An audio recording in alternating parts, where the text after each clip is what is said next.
that this now moment in which I'm talking and you're listening is eternal.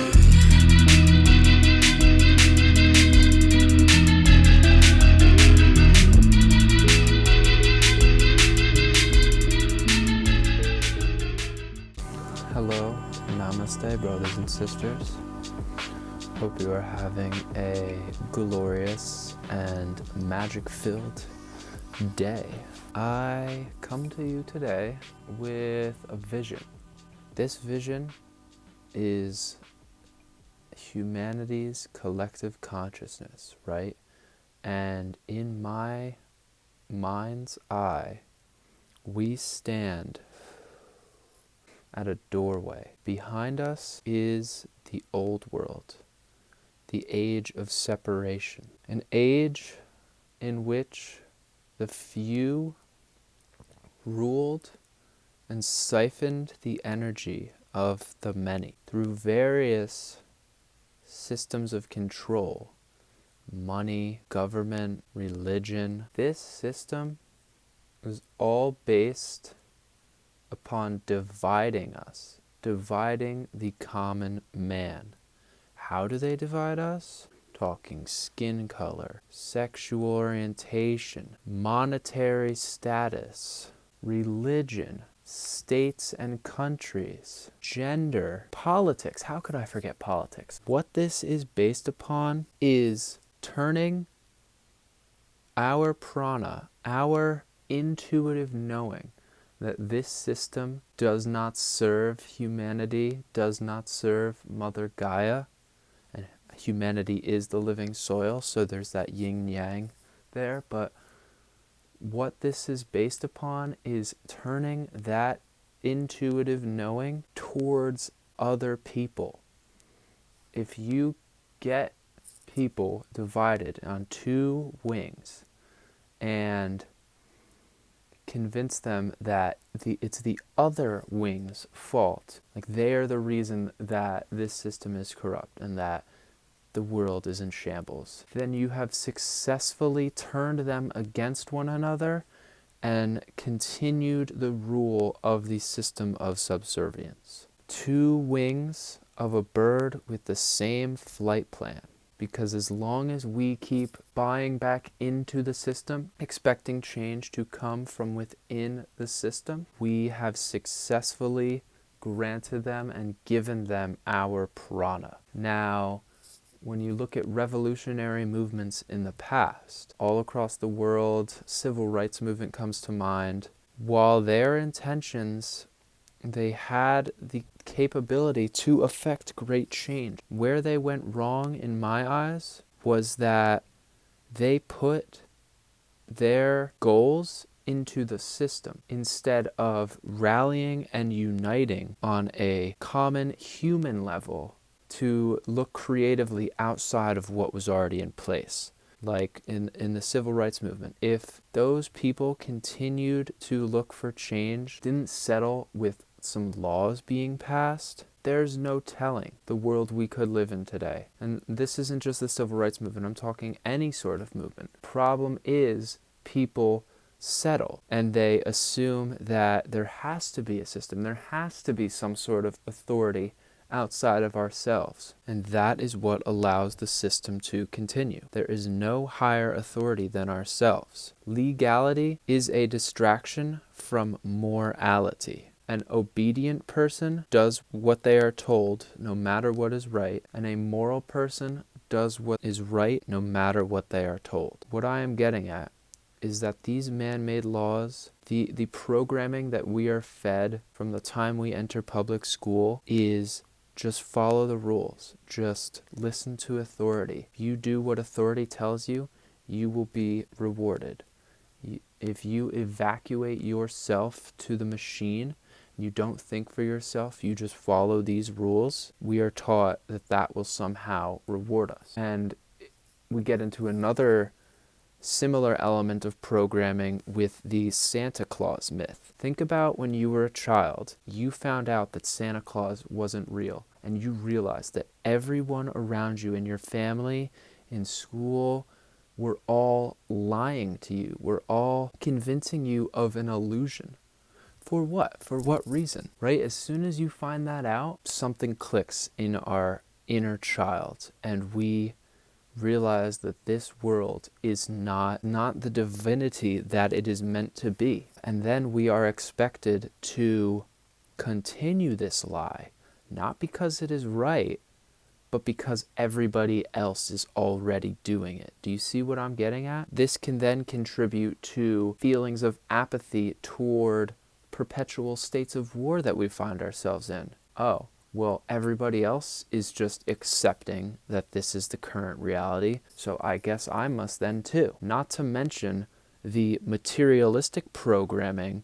Oh, you gotta be good, so Santa Claus rewards you with material gifts. Don't be good because it's good. Be good for what you will get out of it. Another false authority. This authority being materialism. The point that I'm making, right? So back to this vision, the doorway we stand in, this old world, this world of evacuation of the self, of following rules, of just accepting things that do not truly serve us, the world of not thinking for ourselves. But in front of us is the dawn of the golden age of unity consciousness, the age of enlightenment. All of these things that have perpetuated the rule of the few, the divide and control, programming from mainstream media, obviously the nightly news being the number one, all of these things will crumble as we enter this new age. And what makes me say this? Corona means crown in Latin. When a baby is born, it comes out of the mother's womb, crown first. So we are going through a collective rebirth here. And like a phoenix, our higher selves will rise from the ashes of all that we release, all money, government, religion, and we will unify the people, the light workers that were sent here to bring heaven to earth shall come together to heal ourselves, as a result healing the external world. This comes from the second hermetic principle of the electric universe, correspondence. As above, so below. As below, so above. The microcosm is found in the macrocosm, and the macrocosm is found in the microcosm. The same forces that rule those heavenly planets and stars above also rule our cellular and DNA structure. To bring this new age into fruition, to manifest it, what we need to begin to focus on is healing our internal worlds. I'm talking about eating clean, organic foods, getting plenty of sunlight, plenty of water, plenty of fresh air, placing your bare feet in the soil to reconnect those roots so that you can fully bring heaven into fruition. Exercising, releasing toxic patterns that have kept you from loving yourself, doing things for other people.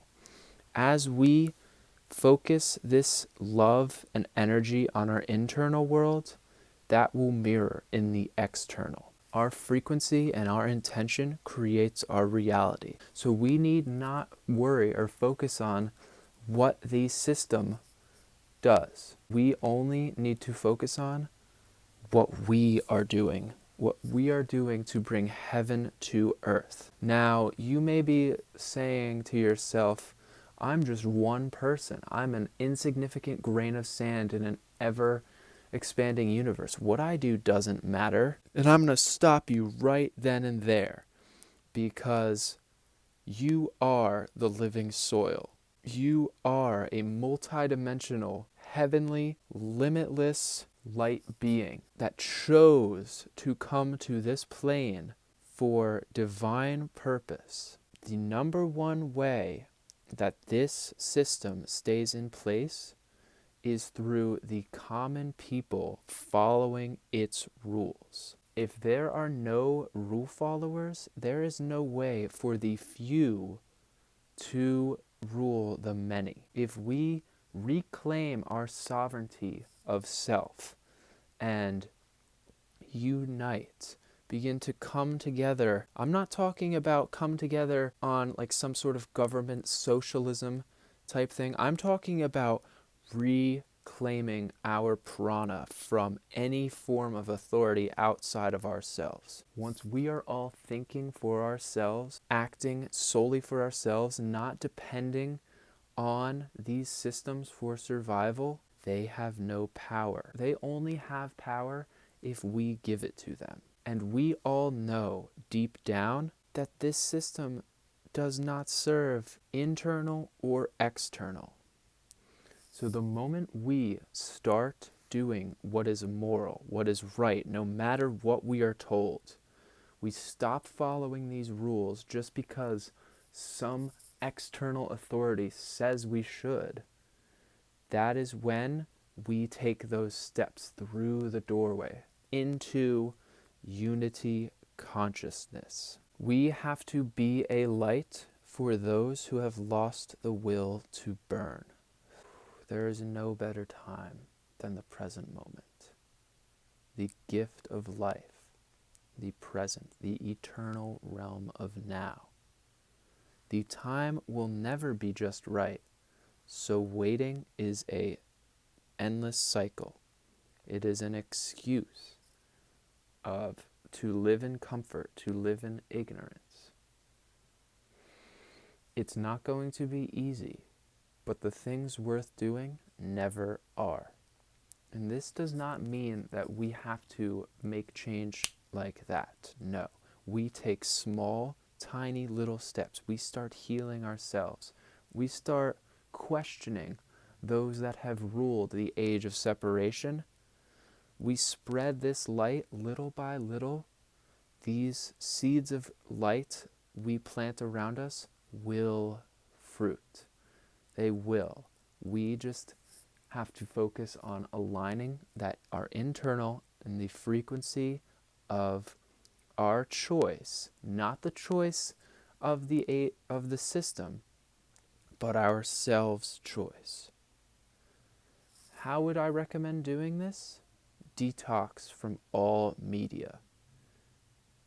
Look inward. Ultimately, I do not have all the answers. I am just someone with a vision, with hope, with joy at what I see lying ahead of us, of all of these things that have kept humanity at a lower frequency of consciousness disappearing.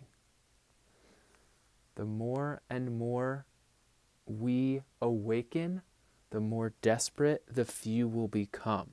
So things may get worse before they get better. As it is said, it is always darkest before dawn. So if you begin taking these steps to heal your internal, don't be discouraged if you see things in the external happening that were worse than before you started, because it takes one to know the other. We cannot control what we are exposed to, but we can always control how we react to it. Ultimately, it is a blessing to be alive, and there is nothing to fear but fear itself. Thank you for joining me. I would love to hear what you guys think, what your vision is for the new age, what you see happening as humanity releases all that no longer serves it. What sort of things do you think will be different? What could stay the same? How can we come together on a collective level, not put our prana back into the system, instead putting it in ourselves, in nourishing and loving and healing one another? Because at the end of it, all is one and one is all. So steps you take now will mirror in the outer world. I wish you all a peaceful and blessing-filled day. Namaste.